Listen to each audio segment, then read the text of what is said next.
the second most important person in the country, and you are going to be the first Marxist chancellor this country has ever had in modern times. How is that going to affect the way we go? I'm going to be the first socialist in the tradition of the Labour Party.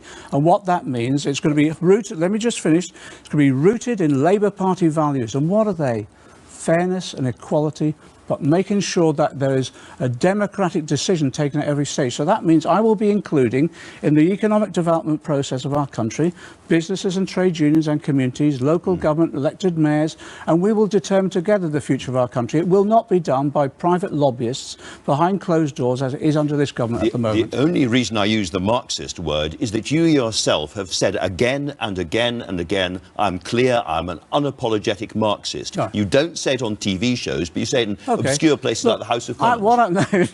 What I say, obscure places, they say whisper a secret in the House of Commons, no one hears it. But look, the issue there is in the strong tradition of the Labour Party, which takes into account all of those economic thinkers, of course they do. And what I'm saying is the democratic decision making about the future of our economy will be open and transparent, but will be inclusive. No longer will it be done by private lobbyists. It will be done by involving both sides of industry, and it'll be involved in elected mayors, local democracy, local communities. So a very, very clear, simple question. Are you a Marxist? Right. I believe there's a lot to learn. No or a yes? I couldn't work it out. Well, I tell you, I believe there's a lot to learn from reading Capital. Yes, of course it is, because that's been recommended not just by me but many others, mainstream economists as well. But I also believe in the long tradition of the Labour Party, which involves people like G.D.H. Cole, Tawney and others. You put that all together and you have, I think, a direction for our economy based upon sound principles of fairness.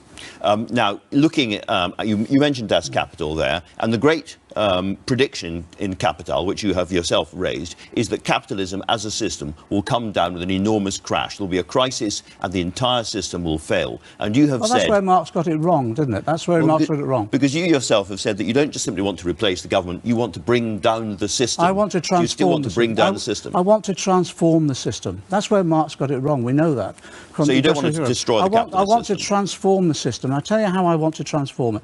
I want to transform it in a way in which we have a prosperous economy, but where that prosperity is shared by all, where it's economically sustainable, but environmentally sustainable as well. So you're no longer looking for a revolutionary moment? I'm looking for a transformative government, and which will, like the Attlee government, which transformed our society, will lay the foundations for a prosperous economy, where our country is richer, but where everybody